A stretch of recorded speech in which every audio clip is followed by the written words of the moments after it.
82 mark தான் எடுக்கணும். நம்ம கோல் வந்து 150 மார்க்லாம் இதுக்கு தேவையில்லை. சரியா? 82 மார்க் தான் நம்முடைய கோல். தமிழில் 30 கொஸ்டின் கேட்பான். 30ல் 28 கொஸ்டின் கம்பல்சரி அடிச்சிருங்க. எத்தனை கொஸ்டின் போடுங்க எழுதிடுங்க. தமிழில் 28 கொஸ்டின் நான் பண்ணணும், சைன் பண்ணணும். சரியா? தமிழில் 28 கொஸ்டின் போடணும். அடுத்து ஹிஸ்ட்ரியில் 30 கொஸ்டின் இருக்கும். ஜாகிரபி, பாலிடிக்ஸ் அண்ட் எக்கனாமிக்ஸில் ஒரு 30 கொஸ்டின், மொத்தம் 60 கொஸ்டின் இருக்கும். இந்த 60ல் 55 கொஸ்டின் போடணும். எத்தனை கொஸ்டின் ஆச்சு? டோட்டல் எத்தனை? டோட்டல் எவ்வளோ வந்திருக்கு? 83. உங்களுக்கு பாஸ் மார்க் எத்தனை? முடிஞ்சா நீங்கள் அத்தனை பேரும் என்ன பண்ணிடலாம்? 3 சப்ஜெக்ட் படித்தா அத்தனை பேரும் பாஸ் பண்ணிடலாம். அப்போ ஏன் இதை பண்ண மாட்டேங்கிங்க? நீங்கள் இங்கிலீஷ் கூட எட்டி பார்க்க வேண்டாம், சைக்காலஜி கூட எட்டி பார்க்க வேண்டாம். மீதி 60 கொஸ்டினாக இங்கி பாங்கி போட்டால் 15 கொஸ்டின், 15 to 30 கொஸ்டின் வந்துடும்.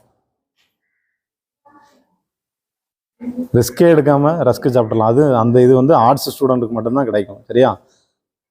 ஓகேவா? சரி, இப்போ வந்து எப்படி 28 எடுக்கிறது அப்படின்னா 6 to 12th வரை நீங்கள் கண்ணை மூடிட்டு படித்து தான் ஆகணும், ஒரு வழி கிடையாது. அதே மாதிரி 11th ஹிஸ்ட்ரியும் ஜாகிரபியும் 10th வரை நல்லா படிங்க. 11th மட்டும் கையில் வச்சுக்கிடுங்க. ஹிஸ்ட்ரியில் 11th படிக்காமல் உள்ளே போகாதீங்க, மார்க் வராது. நான் வந்து 13லே ஹிஸ்ட்ரி புக் மட்டும் 11th புக் மட்டும் தான் கையில் வச்சுருந்தேன். 11th 12th மட்டும்தான் படித்தேன், அதனால தான் பாஸ் பண்ணேன். வேறு புக்கே என்கிட்ட கிடையாது. 11th 12th படித்தேன், பாஸ் பண்ணேன். ஞாபகம் வச்சுடுங்க. சரியா? அதனால் ஹிஸ்ட்ரி வந்து ஃபுல்லாக படிங்க. ஒரு இடம் கூட விடக்கூடாது. அக்பருடைய பையன் யாருன்னா சொல்ல தெரியணும். யார் ஹிஸ்ட்ரி ஸ்டூடெண்ட் இருக்கீங்களா? அக்பருடைய பையன் யார்? சரி, பாபருடைய பையன். சரி, ரைட்டு, சூப்பர். சரியா? இப்படி ஒவ்வொரு லைனும் உங்களுக்கு ஒவ்வொரு லைனும் சொன்னீங்கன்னா மட்டும்தான் பாஸ் பண்ண முடியும். சரியா? சரி, இப்போ உங்களுக்கு வந்து ஜாகிரபியில் யூனிட் மொத்தம் எத்தனை யூனிட் இருக்குன்னா 8 யூனிட் இருக்குது. இந்த 8 யூனிட்டை நான் நடத்தி விட்டுறேன். சரியா? 20 கொஸ்டின் கேட்பான், 20 அடிக்கலாம். சரியா? ஓவராலாக சொல்கிறேன். 6th கொஞ்சம் இருக்கும், 7th கொஞ்சம் இருக்கும், 8th கொஞ்சம் இருக்கும், 9th கொஞ்சம் இருக்கும். அதில் இருக்கிறதுல முக்கியமான பாயிண்ட்ஸை மட்டும் நான் சொல்கிறேன். மீதியெல்லாம் நீங்கள் புக் எடுத்து ஒரு விளாசி விட்டுருங்க. சரியா? இன்றைக்கே இந்த பாடத்தை படிச்சிங்கன்னா உங்களுக்கு ஈஸியாயிரும். இந்தியா பரப்பளவில் உலகின் 7வது பெரிய நாடு. மொத்தம் எத்தனை கண்டம் இருக்குது? 7 கண்டம் இருக்குது. ஞாபகம் வச்சுடுங்க. 7 கண்டம் இருக்கிற மாதிரி இந்தியா வந்து உலகத்தில் 7வது பெரிய நாடு. ஓகேவா? அப்போ பெரிய நாடு எது? ரஷ்யா. கரெக்டு. சரியா? இப்படி ஒவ்வொன்று படிக்கும் போதும் ஒன்று கூட மேட்ச் பண்ணி பார்த்துக்கிட்டீங்கன்னா உங்களுக்கு ஒரு ஐடியா புரிஞ்சிடும். மைண்டில் லாங் டேர்மாக நிற்கும். சரியா? இந்தியா பரப்பளவில் எத்தனாவது பெரிய நாடு? பத்திலா?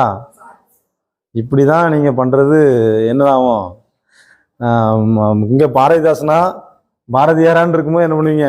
கண்ணன் பாட்டு எழுதுனா யார்? பாரதிதாசன் அடிச்சுட்டு போயிடுவீங்க. நமக்கு தெரியும் பாரதியாருன்னு தான் தெரியும். ஆனால் கண்ணன் பாட்டு எழுதுனது யார்? பாரதிதாசன் போய் ரைட் பண்ணிட்டு வந்துடுவீங்க. முடிஞ்சு போச்சா ஒரு கொஸ்டின். அப்போ 83லேருந்து எங்கே வந்துடுவீங்க? 82 வந்து உட்காருவீங்க. நம்ம வாழ்க்கையை தீர்மானிக்கிறது என்னது தான், ஒவ்வொரு கொஸ்டினும் தீர்மானிக்கும். சரியா? அதனால் இப்போ நீங்கள் பண்ண தப்பு என்ன தெரியுமா? உங்களுக்கு கொஸ்டின் தருது, ஆன்சர் தருது. என்ன தப்பு? நீங்கள் வேகம். சரியா? வேகமாக சொல்லிட்டீங்க. வேகமாக சொல்லியிருந்தீங்கன்னா கரெக்டாக சொல்லியிருப்பீங்க. அதனால் நீங்களாம் புதுசு எக்ஸாம் எழுதுறதுக்கு. அதனால் இன்னொரு வித்தையும் சொல்லித்தரேன். ஒரு கொஸ்டினை வாசிங்க. வாசித்த உடனே உங்கள் மைண்டில் என்ன தோணுது? உங்களுக்கு கொஸ்டின் தெரிஞ்சால் டிக் பண்ணுங்கள். தெரிலனா அந்த கொஸ்டினில் ஒரு ரவுண்ட் போட்டு அடுத்த கொஸ்டின் வந்துடுங்க. இதை கடைசியில் பார்த்துக்கலாம். அதிலே நேரத்தை போட்டு செலவு பண்ணாங்க. சரியா? ஒரு கொஸ்டின் பாருங்கள். சிலப்பதிகாரத்தின் ஆசிரியர் யாருன்னு உங்களுக்கு தெரியும். அந்த கொஸ்டின் சிலப்பதிகாரத்தின் ஆசிரியர் யாரு? இளங்கோவடிகள் தெரிஞ்சிட்டுனா டிக் பண்ணுங்க. உங்களுக்கு குழப்பமா இருக்கலாம், ரவுண்ட் போட்டு அடுத்த கொஸ்டின் கடந்து வந்துருங்க. அதிலே மண்டையை போட்டு செலுத்தினீங்கன்னா தப்பு பண்ணிடுவீங்க. சரியா? புரியுதுல உங்களுக்கு? கடைசியில் அதை பாருங்க. ஓகேவா? அப்போ இந்தியா பரப்பளவில் எத்தனாவது பெரிய நாடு? 7வது பெரிய நாடு. இது ரொம்ப முக்கியமான கொஸ்டின், ஞாபகம் வச்சுடுங்க. ஆசிய கண்டத்தில் 2வது பெரிய நாடு இந்தியா. ஃபர்ஸ்ட் அப்போ என்ன நாடு? சீனா. சரியா?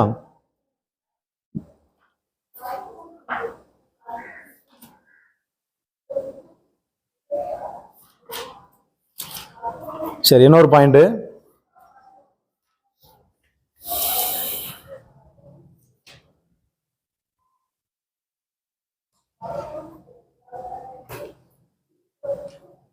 இந்தியா நிலப்பரப்புல 32,87,263 சதுர கிலோமீட்டர் இந்தியாவுடைய பரப்பளவு. 32,87,263 இதுதான் இந்தியாவுடைய சதுர கிலோமீட்டர். இந்தியாவில் இருக்கிற நிலத்தை வந்து சதுர கிலோமீட்டர் அளக்கும் போது 32,87,263 ஞாபகம் வச்சுக்கோங்க. 32,87,263 ஃபோன் நம்பர்லாம் ஞாபகம் வச்சுப்போம் முன்னாடி. இப்போல்லாம் யாரும் ஞாபகம் வைக்கிறது இல்லை.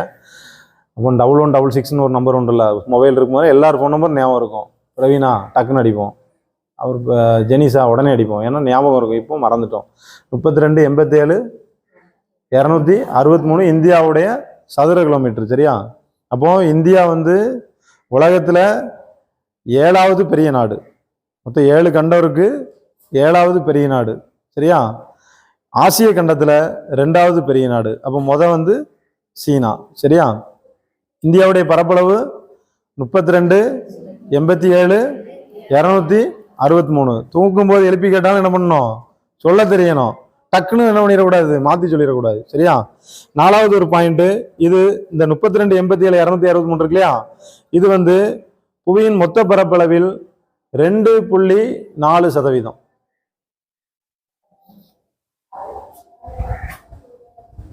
2.4%. இந்த 4 கண்டென்ட் போதும், ஒரு கொஸ்டின் ஈஸியா தட்டிடலாம். இதுல இருந்து கண்டிப்பா ஒரு கொஸ்டின் இருக்கும். இந்த நான் சொன்னது இந்த 4 பாயிண்ட்ல ஒரு கொஸ்டின் இருக்கும். 2.4% உலகத்துல இருக்கிற மொத்த நிலப்பரப்புல இந்தியாவுடைய நிலப்பரப்பு எத்தனை சதவீதம் தான்? 2.4. புரிஞ்சுக்கிட்டா? 4 கொஸ்டின்ல ஒரு கொஸ்டின் கண்டிப்பா வரும். சரியா? இந்தியா 15,200 கிலோமீட்டர் நில எல்லை. இந்த நில எல்லை இருக்கலாமா, இவ்வளவு இருக்கு இல்லையா, இது வந்து எவ்வளவுனா 15,200. டோட்டல் வந்து 15,200. இதுதான் இந்தியாவுடைய நில எல்லை. இதுல தான் நம்ம என்ன பண்றோம், ஸ்கொயர் ஃபீட்டு 5 சென்ட் ஒரு பிளாட்டுன்னு சொல்லி பிச்சு என்ன பண்றோம், வாங்கிட்டு இருக்கோம். சரியா? மறந்துட மாட்டீங்களா? 15, அதாவது எல்லாமே இருக்கு. 10th இருக்கலாம், 6th. சரி சரி. இப்போ அது வருது, அடுத்து 6th கூட உள்ள இருந்து வரும், 11th வரும், எல்லாம் மிக்சடா தான் வரும். சரியா? நான் உங்களுக்கு இதை மட்டும் கரெக்டாக நடத்தி விட்டுறேன். சரியா? இது கண்டிப்பா ஒரு கொஸ்டின்ல இருந்து 3 கொஸ்டின் வரை அடிக்கலாம்.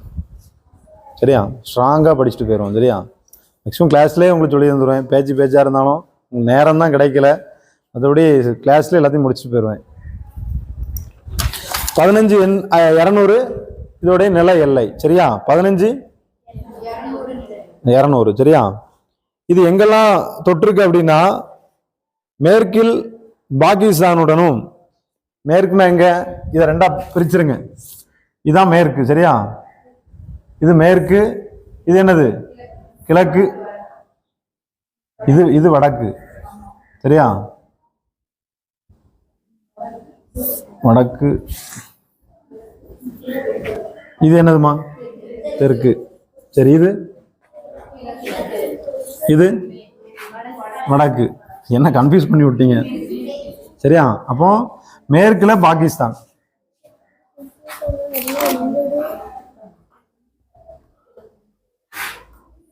அடுத்து வடமேற்கு. சரியா? இந்த இதுக்கும் இருக்கிற நடுவுல வர்றது வடமேற்கு. சரியா? வடமேற்குல ஆப்கானிஸ்தான். அப்போ மேற்குல தான் பாகிஸ்தான் இருக்கு, நல்லா ஞாபகம் வச்சுடுங்க. அவன் அதை கூட கொஸ்டினா எடுத்துருவான்.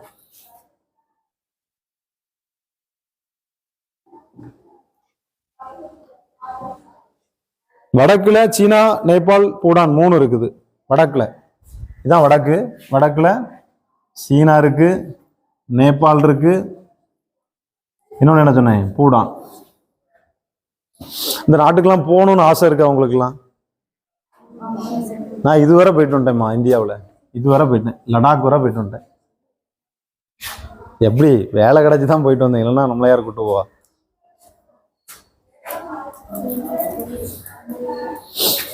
வாழ்க்கையில் வேலை கிடைச்ச பிறகு கண்டிப்பாக எல்லாம் போயிட்டு வாங்கண்ணே. இந்தியாவது அட்லீஸ்ட் உலக நாடை பார்க்கறதுனால இந்தியாவது பார்த்துட்டு வாங்க. சிம்லா எப்படி இருக்கு, டெல்லி எப்படி இருக்கு, ஹரியானா எப்படி இருக்கு, பஞ்சாப் எப்படி இருக்கு, சண்டிகார் எப்படி இருக்கு. நான் இதெல்லாம் எனக்கு இந்த வேலை கிடைச்ச பிறகு ஒரு வாய்ப்பு கிடைச்சி எல்லாத்தையும் பார்த்துட்டு வந்துட்டேன். சரியா? அப்போ வடக்குல சீனா, நேபாள், பூடான் இருக்குது. கிழக்குல வங்கதேசம் மற்றும் மியான்மர் நாடுகளோடு தொடர்பு. இவ்வளவுதான் இந்தியாவுக்குள்ள தொடர்பு. கிழக்குல வங்கதேசம் இருக்கு, அடுத்து மியான்மர் இருக்கு சரியா. மியான்மர்ல தான் இப்போ ஏதோ பிரச்சனை ஓடிக்கிட்டு இருக்கு. கரண்ட் அஃபேர்ஸ், உள்நாட்டுக்குள்ள ஒரு கிளர்ச்சி நடந்துகிட்டு இருக்கு மியான்மர்ல சரியா. ஓகே, அடுத்து மேலும் அதிகபட்சமாக இந்தியா நில எல்லையை யார் கூட தொடர்புல இருக்காங்க அப்படின்னா சீனா கூடயா, பாகிஸ்தான் கூடயா, வங்கதேசம்னா வங்கதேசம். வங்கதேசம் கூட எவ்வளவுன்னா 4156 4156 சரியா. இவ்வளவு எல்லை, அதாவது இங்க இருந்து இப்படி இப்படி தொட்டு தொட்டு தொட்டு தொட்டு தொட்டு இவ்வளவு இடம் யாரு கூட அதிகமாக தொடர்புன்னா வங்கதேசம், பங்களாதேஷ் சரியா. 4156 சரியா. நில எல்லை அதிகமா யாரு கூட டச் பண்ணியிருக்கோம் அப்படின்னா பங்களாதேஷ். அப்போ கொஞ்சமா யாரு கூட டச் பண்ணியிருக்கோம், ஆப்கானிஸ்தான். எவ்வளவுமா அது 106 கிலோமீட்டர். 106 கிலோமீட்டர். 106 கிலோமீட்டர் அங்க இருந்து ஒரு விருதுநகர் தூரம் வர இருக்கும் ஞாபகம் வச்சுடுங்க. 106 கிலோமீட்டர் குறைஞ்சு எங்கன்னா ஆப்கானிஸ்தான் சரியா. மற்றபடி உங்களுக்கு தெரியும், தெற்குல இந்திய பெருங்கடல், வடக்குல இமயமலை, அப்புறம் இங்க வங்காள விரிகுடா, அங்க இங்க இங்க வங்காள விரிகுடா, இங்க அரபிக்கடல். அரபிக்கடலோரம் ஒரு பாட்டு உண்டுல, அதை ஞாபகம் வச்சுடுங்க சரி. அங்க அரபிக்கடல் ஓகேவா. இந்தியாவுடைய கடற்கரையுடைய மொத்த நீளம் எவ்வளவு தெரியுமா? 7516.6. 7516.6 சரியா. இந்த கடற்கரை இந்தியா வந்து எதுல இருந்து கடற்கரை தொடங்கும், இந்த இடத்துல வச்சிருங்களா, இவ்வளோ 7516.6 சரியா. இதுதான் கடற்கரையுடைய எல்லை. முக்கியமான பாயிண்ட் மட்டும் எழுதிடுங்க, மீதி எல்லாம் எழுதாதீங்க, ஏன்னா புக்ல நீங்க பாப்பீங்க, டைம் வேஸ்ட் ஆகிட்டே இருக்கும் சரியா. இந்தியாவையும் இலங்கையும் பிரிக்கும் குறுகிய ஆழமற்ற கடல் பகுதி வந்து பாக் நீர் சந்தி. அது எல்லாரும் தெரியும் அப்படிதானே. ஒரு பாக் நீர் சந்தி தான் என்ன பண்ணுது, இந்தியாவையும் ஸ்ரீலங்காவையும் பிரிக்குது. இது முக்கியமான பாயிண்ட். 2012 எல்லா எக்ஸாம்லயும் இந்த கொஸ்டின் இருக்கும். ஒருவேளை உங்களுக்கு வந்தோன்னா லக்குன்னு நினைச்சுக்கிடுங்க. பாக் நீர் சந்தி தான் என்ன பண்ணுது, இந்தியாவையும் இலங்கையும் பிரிக்குது சரியா. சரி, இந்தியா வந்து ஒரு துணை கண்டம் அப்படின்னு அழைக்கப்படுது, ஏன்னா அதுல எல்லாமே இருக்கு. அதனால இந்தியா வந்து ஒரு துணை கண்டம் அழைக்கப்படுது.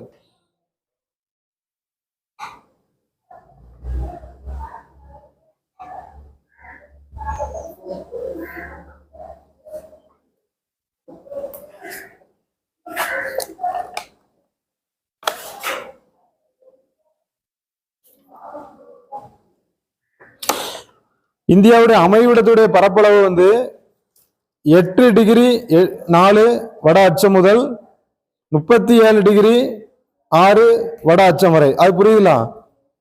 8-4 இது வந்து 8°4, கீழே வந்து 37°6. இதுதான் இந்தியாவுடைய அந்த வட அச்சம் தீர்க்கம் அப்படின்னு சொல்லி பிரிச்சிருக்காங்க சரியா.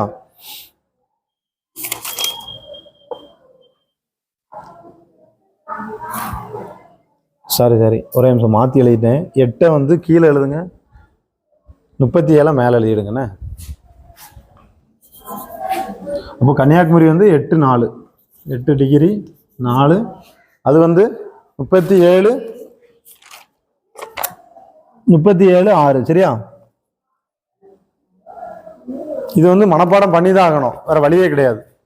அதே மாதிரி தீர்க்கம் வந்து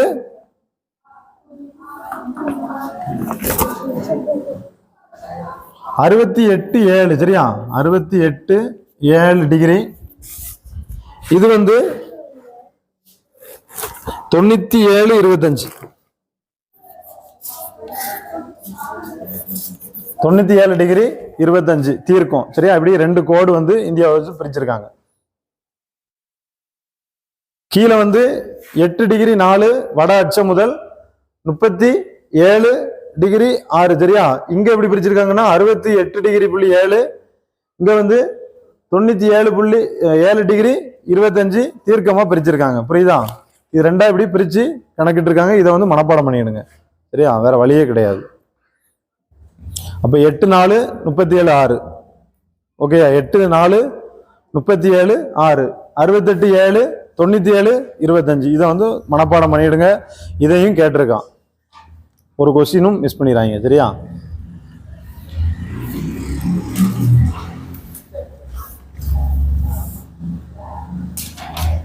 சரி, ரைட்டு.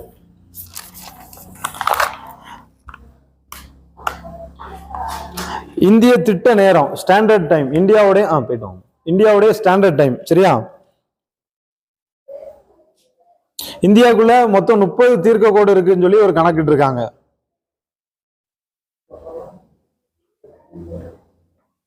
புவியானது தன் அச்சில் சுழன்று 24 மணி நேரத்துல 360 தீர்க்க கோடுகளே கிடக்குதான். அதுல இந்தியாவில் எத்தனை இருக்கு? 30 இருக்கு. ஒரு தீர்க்க கோட்டை கடக்க எடுத்துக்கொள்ளும் நேரம் வந்து 4 நிமிடமா. ஒரு தீர்க்க கோடு, அதாவது இப்படி இருக்கிறது, இப்படி கோடுகள் இருக்குல்ல, இதுல ஒவ்வொரு கோடுகளையும் கடக்கிறதுக்கு 4 நிமிடம் எடுத்துக்கிட்டுதான்.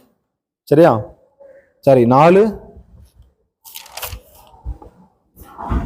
நிமிடம் எடுத்துக்கிட்டு. சரியா?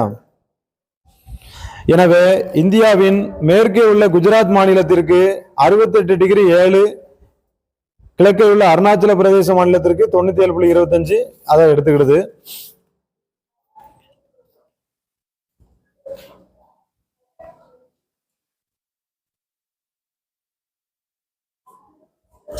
இந்த 2 பகுதிகளுக்கும் உள்ள தல நேரம் வேறுபாடு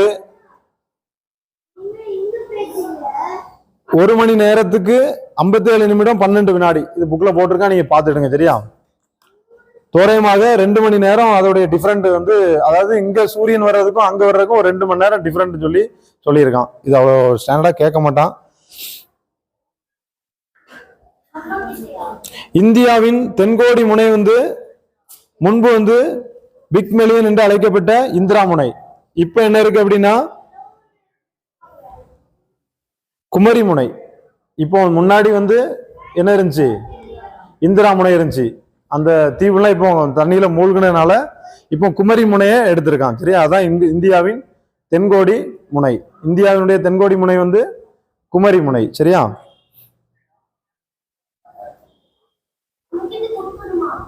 வடமுனை வந்து இந்திரா கோல். வடமுனை இந்த இடத்தை வந்து இந்திரா கோல்னு அழைக்காங்க. இங்க வந்து குமரி முனை, அங்க கன்னியாகுமரி முனைன்னு எடுத்திருப்பான். இங்க அதெல்லாம் எடுக்கக்கூடாது. சரியா? குமரி முனை, மேல இந்திரா முனை. அங்க கொஸ்டின் உங்களை டிஸ்ட் பண்ற மாதிரி தான் வச்சிருப்பான், நல்லா பார்த்துக்கிடுங்க. இந்திரா முனை, குமரி முனை. குமரி முனை நமக்கு, இந்திரா முனை வந்து வடக்கு.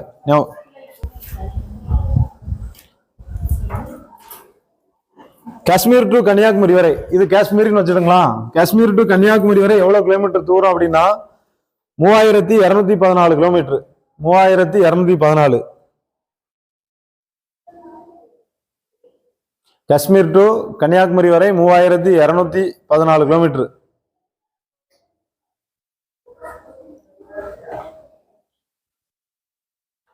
கடைசி வரை கேக்குதா நான் பேசுறது?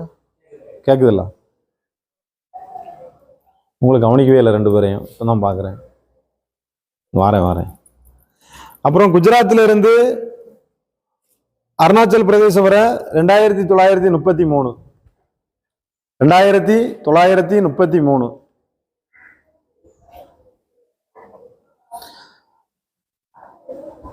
காஷ்மீர் டு கன்னியாகுமரி வரை எவ்வளோமா? 3214. குஜராத் டு அருணாச்சல் பிரதேஷ் 2933. அப்போ வடமுனையை வந்து இந்திரா முனைன்னு அழைக்கிறாங்க, தென்முனை வந்து குமரி முனைன்னு அழைக்கிறாங்க. சரியா? இதுதான் முக்கியமான பாயிண்ட். காஷ்மீர் டு கன்னியாகுமரி வரை எத்தனை கிலோமீட்டர்? 3214. இது மாறாது. என்னைக்காவது சுனாமி வந்து கடல் முன்ன வந்தாதான் இது மாறும். சரியா? குஜராத் டு அங்க வந்து 2933. இது யாரும் மறந்துடக்கூடாது. ஓகேயா? சரி, ரைட்டு.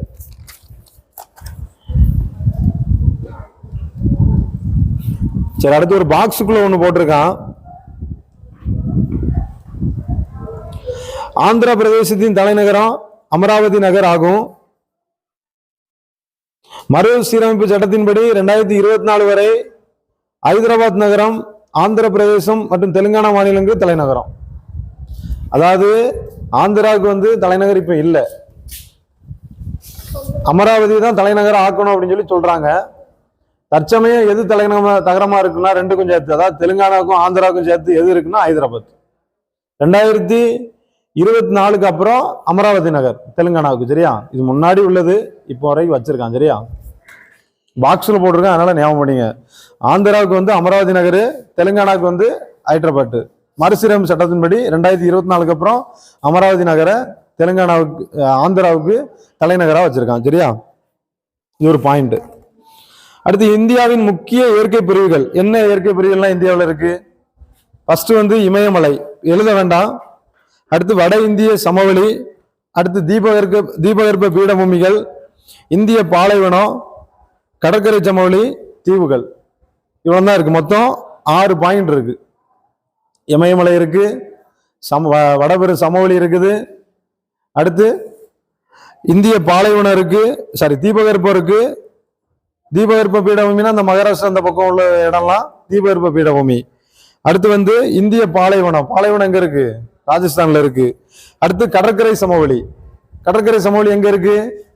இங்க இதான் சோழமண்டல கடற்கரை சமவெளி. இது வந்து சரியா, இது வந்து சோழமண்டல கடற்கரை, இது வந்து கொங்கணம் கடற்கரை. இதை மறந்துடாங்க. அரபிக்கடல்ல இருக்கா இங்க இருக்கான்னு கேட்பா, மாத்திரக்கூடாது. சரியா? அப்ப அரபிக்கடல்ல இருக்கிறது என்னது? கொங்கணம் கடற்கரை. வங்காள விரிகுடாவில் இருக்கிற, ஆமா அது அது டீட்டெயிலா எடுத்து சொல்றேன், உள்ள போகும்போது சொல்றேன். சரியா? இப்போ உங்களுக்கு கடற்கரை சமவெளினா என்னன்னு சொல்லி இருந்திருக்கேன், அவ்வளவுதான். டீட்டெயிலா உள்ள போகும்போது சொல்றேன். கரெக்டு தான். சரி, ரைட்டு. அடுத்து தீவுகள். சரியா? இது சம்பந்தமா இந்தியாவில் இருக்கிற இயற்கை அமைப்பை பத்தி அடுத்து நமக்கு பாடமா வச்சிருக்கான். ஃபர்ஸ்ட் வந்து இமயமலைகள். சரியா?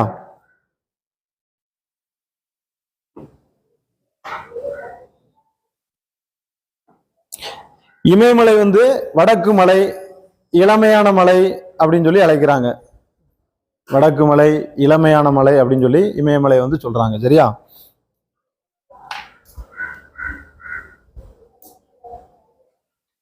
இந்த இமயமலையில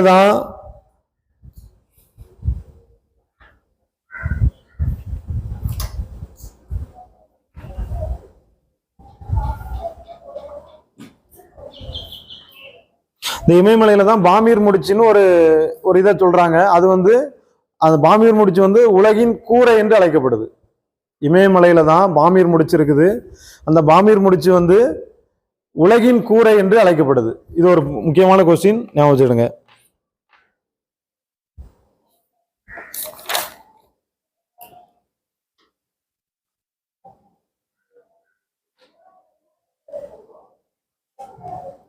பாமீர் முடிச்சுதான், அதாவது வேற ஒன்றும் இல்லாமா, அந்த இமயமலை இப்படி வருதுலாமா, இப்படி வருதுலாம், இங்க வர இப்படி நீண்டு இருக்குன்னு வச்சுக்கலாம்.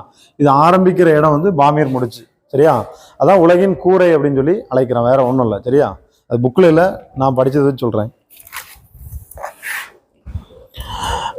இமயமலைங்கிற வார்த்தை வந்து ஹிமாலயா. சரியா? ஹிமாலயாங்கிற வார்த்தை வந்து எங்க இருந்து வருதுன்னா சமஸ்கிருத மொழி, சமஸ்கிருத மொழியிலிருந்து வருது. இதனுடைய மீனிங் என்னன்னா பனி உறைவிடம். இமாலயாவுடைய இன்னொரு அதோடைய மீனிங் என்னன்னா பனி உறைவிடம். சரியா?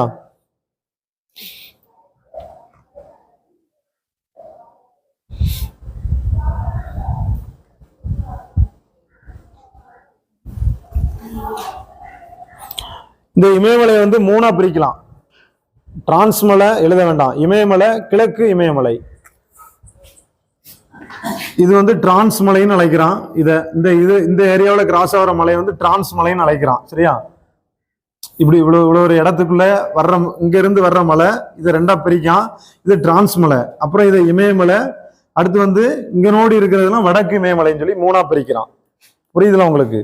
3ஆ பிரிக்கிறான். ஃபர்ஸ்ட் வந்து டிரான்ஸ் மலையை பத்தி பார்ப்போம்.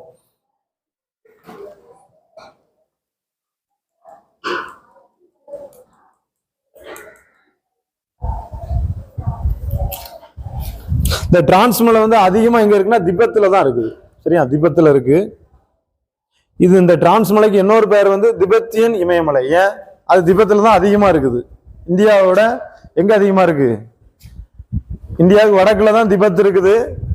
இந்தியாவுக்கு வடக்கில் தான் திபெத் இருக்குது. ஸோ வடக்கில் தான் என்ன மலை இருக்குது? இந்த டிரான்ஸ் மலை இருக்குது. அந்த மலையோட பேரே திபெத்தியன் மலைன்னு சொல்லி முடிச்சிட்டான். சரியா?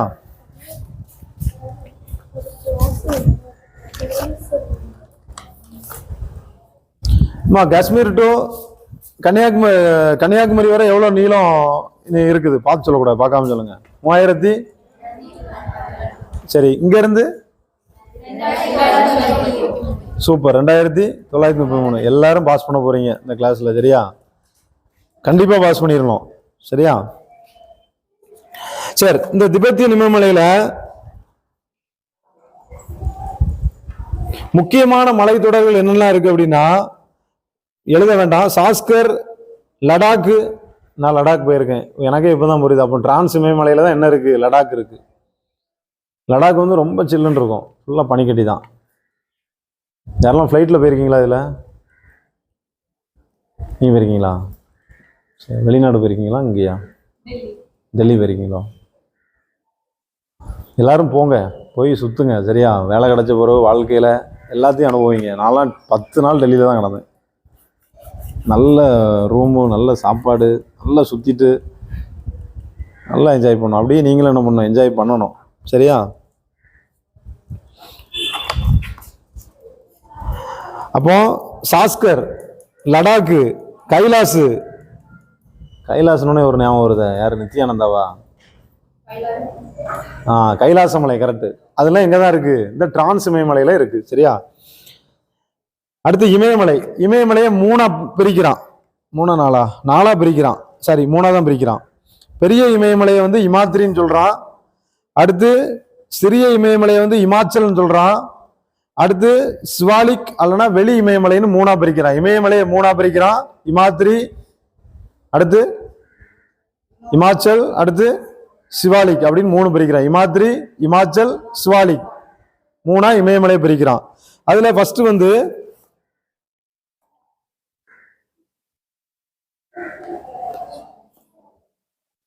பெரிய இமயமலை. பெரிய இமயமலைனாலே உங்களுக்கு ஞாபகம் வந்துடணும், இந்த பெரிய இமயமலையில தான். அதாவது ஆக்சுவலா இதுவரை டிரான்ஸ் இமயமலைன்னு பார்த்துட்டோம். அதுக்கப்புறம் இவ்வளவு தூரம் இருக்குது, இதுக்கு இவ்வளவு தூரம் இருக்கு. இதுலதான் இமயமலைன்னு பிரிக்கிறான். சரியா? இந்த இமயமலையை 3ஆ பிரிக்கிறான். அதுல ஃபர்ஸ்ட் வந்து என்னது? இவ்வளவு பிரிக்க வச்சிருங்களா? இதுல பெரிய இமயமலைன்னு பிரிக்கான். இதுலதான் என்ன இருக்குது? எவரெஸ்ட் சிகரம் இருக்குது. புரிஞ்சுக்கிட்டா? எவரெஸ்ட் சிகரம் எத்தனை அடி நீளம்? ஒன்றும் இல்லை, சிம்பிளா ஞாபகம் வச்சுடுங்க. 8, 8, 4, 8. சரியா? சரி, எவரெஸ்ட் சிகரம். அப்படியா? சாரிம்மா.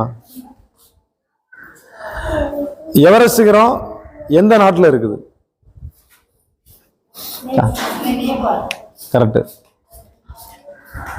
சரியா? இந்தியாவில் கிடையாது. எவரெஸ்ட் சிகரம் எங்க கிடையாது? இந்தியாவில் கிடையாது. சரி, இந்தியாவில் மிக உயரமான மலை அது.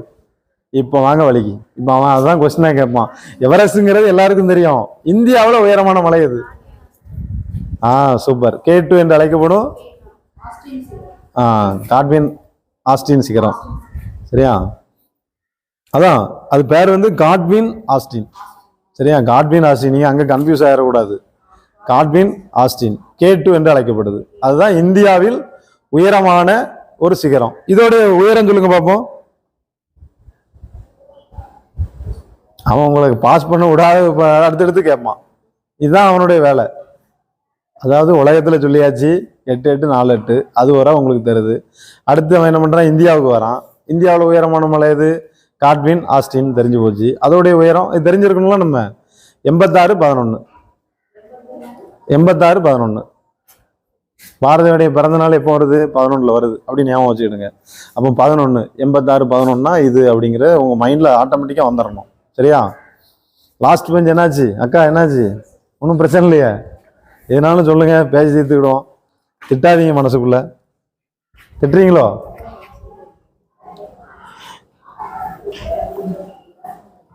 சரிம்மா, இந்த ரெண்டும் போதும்ண்ணே. இதுக்கு மேலே நிறைய இருக்கு, அவ்வளோ டெப்த்தாக உங்களுக்கு கேட்க மாட்டான். அப்போ 86, 11 காட்வின் ஆஸ்டின் K2. 8, 8, 4, 8 எவரெஸ்ட் நேபாளில் இருக்கு. புரிஞ்சுக்கிட்டா? திரும்ப சொல்லி தரணுமா?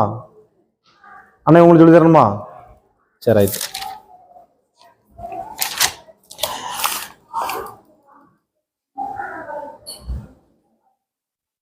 உலகத்துல 14 உயரமான சிகரங்கள் இருக்கு. அதுல 9 இந்தியாவில தான் இருக்கு. இமயமலையில இருக்கு. மொத்தம் 14 இருக்குமா, அதுல 9 எங்க இருக்குது? இது பாக்ஸுக்குள்ள இருக்கு. கண்டிப்பா ஒரு கொஸ்டின் எடுக்க வாய்ப்பு இருக்கு. மொத்தம் 14 இருக்கு. 14ல 9 இமயமலையில இருக்கு.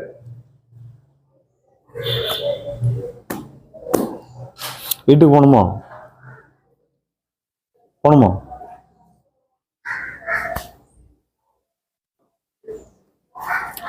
சரி,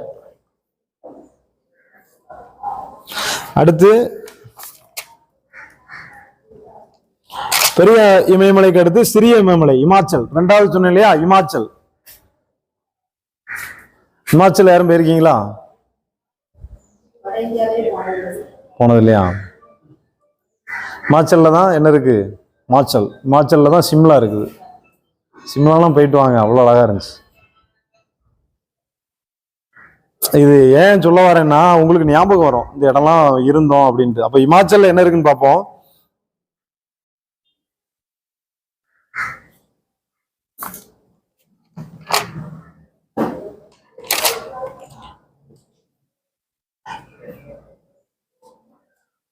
இதுல வந்து முக்கியமான கோடை வாழிடம் என்னன்னா, சிம்லா இருக்குது, முசோரி இருக்குது, நைனிடால் இருக்குது, அல்மோரா, ராணிகட், டார்ஜிலிங். இவ்வளவு இடம் எங்க இருக்குது?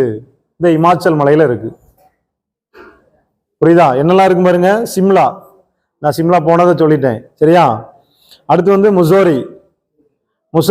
முசோரினா உங்களுக்கு தெரியுதுல்ல, ஐஏஎஸ் உடைய ட்ரைனிங் சென்டர் எங்க இருக்குது? முசோரியில இருக்கு. ஞாபகம் வந்துட்டா? 2 படிச்சாச்சா? 3வது பாருங்க நைனிடால். அடுத்து பாருங்க அல்மோரா.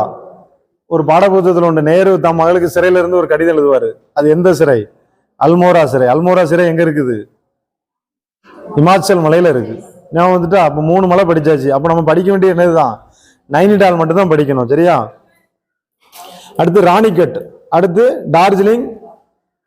நமக்கு எல்லாருக்குமே தெரியும். இந்த சூர்யா ஒரு படத்துல, அவன் பிறந்தது ஸ்ரீகாந்த் ஒரு படத்துல பண்ணுவார்ல, ஐஸ் கட்டி ஆப்பிள் பெண்ணே நீ யாரோ, அது டார்ஜிலிங்ல எடுத்தது தான், சரியா? அப்போ ஓரளவுக்கு படிச்சாச்சு. என்னெல்லாம் படிச்சிட்டோம்? சிம்லா, முசோரி, ராணிகட்டு, அல்மோரா, டார்ஜிலிங், நைனிடால். முடிஞ்சா? இதெல்லாம் எங்க இருக்கு? இமாச்சல் மலையில இருக்கு. புரிஞ்சுக்கிட்டா? இதுதான் அதோட பாயிண்ட், வேற ஒண்ணும் இல்லை. சிம்லா, முசோரி, நைனிடால், அல்மோரா, ராணிகட், டார்ஜிலிங். முடிஞ்சா? ரைட். சரி, இது வந்து இதுல முடிஞ்சு. அடுத்து வெளி இமயமலை சிவாலிக். என்ன இருக்குன்னு பார்ப்போம்.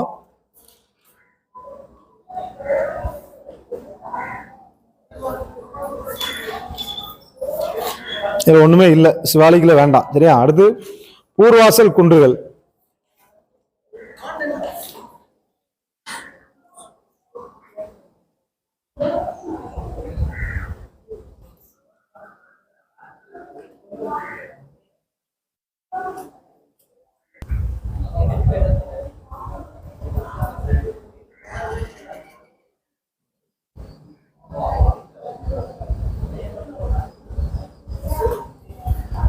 இமயமலையில ஒரு முக்கியமான கோடை வாழிடம் இருக்குது.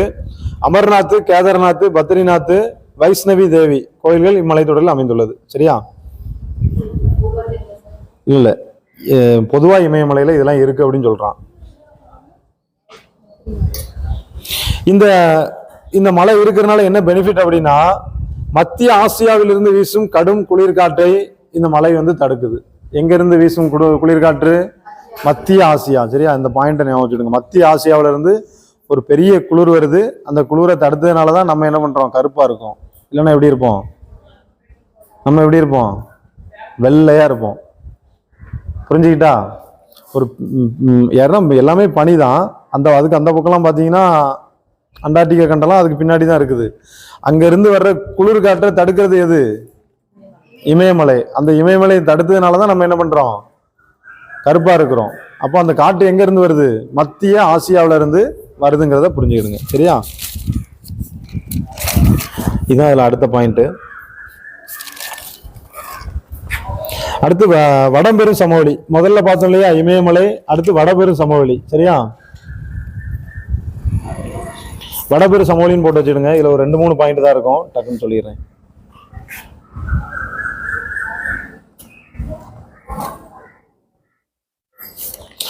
இந்த வடபெரும் சமவெளியில ஃபர்ஸ்ட் பாபர் சமவெளின்னு போட்டு வச்சுடுங்க.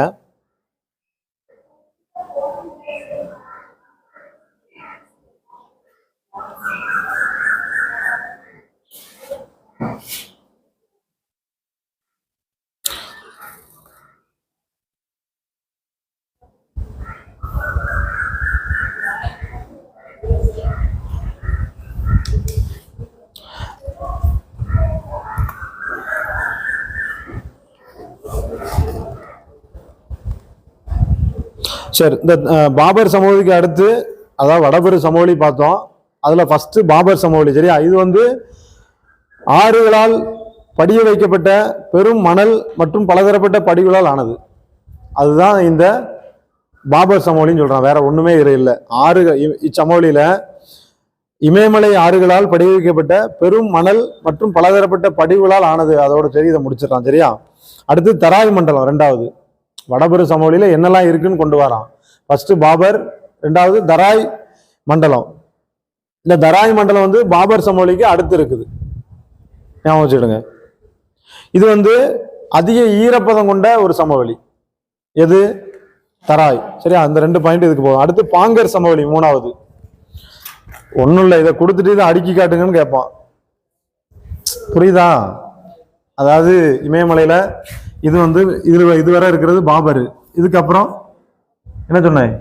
தராய், அப்புறம் இதுக்கு அடுத்து பாங்கர். அதாவது 1 by 1 எதெல்லாம் இருக்குன்னு சொல்லி அடிக்க கேட்போம். ஆமா, சரியா. பெரும் சமவெளியில் காணப்படும் பாங்கர் வந்து வண்டல் படிவுகளால் சூழப்பட்டது. வண்டல் மண்ணால சூழப்பட்டதுதான் பாங்கர்.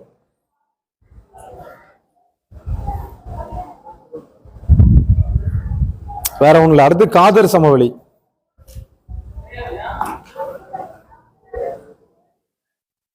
நாலாவது காதர். எல்லாம் முஸ்லீம் பேரா வச்சிருக்காங்க, அப்துல் காதர்னு மாதிரி. ஏற்கனவே பாபர் ஒன்று பார்த்துட்டோம், அடுத்து தராய் பார்த்தோம், அடுத்து பாங்கர் பார்த்தோம், இப்போ காதர். காதர் வந்து வேற ஒன்றும் இல்லாம புதிய வண்டல் மண் கொண்ட ஒரு இது பெட் நிலம் அப்படின்னு சொல்லி சொல்றான். இந்த ஒரு பாயிண்ட் தான். இதெல்லாம் கொஸ்டின் எடுத்திருக்காமா, சீரியஸா ஞாபகம் வச்சுடுங்க. காதருங்கிறது வந்து என்னது? புதிய வண்டல் மண்ணால் கொண்டு வரப்பட்டது. அப்ப வண்டல் மண்ணால் உருவாக்கப்பட்ட சமவெளி அது காதரா? பாங்கர். பழைய வண்டல் வண்டல் படிகளால் கொண்டது வந்து என்ன சொன்னேன்? காதர். இதுதான் அவன் குழப்பி கேட்பான். நல்லா ஞாபகம் வச்சுடுங்க. வண்டலால கொண்டு படி வைக்கப்பட்டது என்னது? காதர். புதிய வண்டலால படி வைக்கப்பட்டது எது? பாங்கரா சொன்னேன். ஒண்ணு இல்ல, திரும்ப சொல்றேன். புதிய வண்டல் மண் வந்து காதர், வண்டல் படி வந்து பாங்கர். நல்லா ஞாபகம் வச்சுடுங்க. இதுதான் கொஸ்டின் எல்லாம் கேட்டிருக்கான். புதிய வண்டல் படி என்னது? காதர். மண்டல் படி வந்து பாங்கர். சரியா?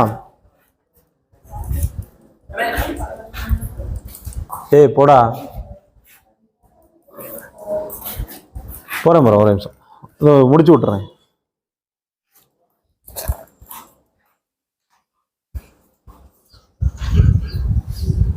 வண்டல் சமவெளியில் இன்னொரு பாயிண்ட் அடிச்சுடுங்க. அடுத்து டெல்டா சமவெளி. சரியா, டெல்டா சமவெளியில வண்டல் சமவெளியில் உயர் நிலப்பகுதி வந்து சார்ஸ் அப்படின்னு அழைக்கிறாங்க. வண்டல் சமவெளியில டெல்டா சமவெளியில உயர் நிலப்பகுதியை வந்து சார்ஸ் அப்படின்னு சொல்லி அழைக்கிறாங்க. சார்ஸ், CHARS, சார்ஸ். சதுப்பு நிலப்பகுதி வந்து பில்ஸ் என அழைக்காங்க. சதுப்பு நிலப்பகுதி பில்ஸ். டெல்டா சமவெளின்னு ஒரு சமவெளி இருக்குமா, அதுல வந்து வண்டல் சமவெளி வந்து உயர் நிலப்பகுதி சார்ல்ஸ் என அழைக்கிறாங்க. சரியா, சதுப்பு நிலப்பகுதி வந்து பில்ஸ் என அழைக்காங்க. அதாவது சதுப்புன்னா என்னது? நீர் மண்ணு அப்படியே மிங்கிலாய் இருக்கிறத வந்து சதுப்பு நிலம். அதை எப்படி அழைக்காங்க? பில்ஸ் அப்படின்னு சொல்லி அழைக்கிறாங்க. சரியா, அப்போ உயர்நில பகுதி வந்து சார்ஸ் என்று அழைக்காங்க. அப்போ உயர்நில பகுதி சார்ஸ். இந்தியா ஆட்சி பண்ண நிறைய ஆட்சியாளர் பேர் வந்து சார்லஸ் அப்படின்லாம் இருக்கும். அப்போ உயரமா இருக்கிறது வந்து சார்ல்ஸ், சதுப்பு நிலம் அது இதுன்னு இருக்கிறது வந்து பில்ஸ். சரியா? பில்ஸ். ஓகேயா? மறந்துடாதீங்க.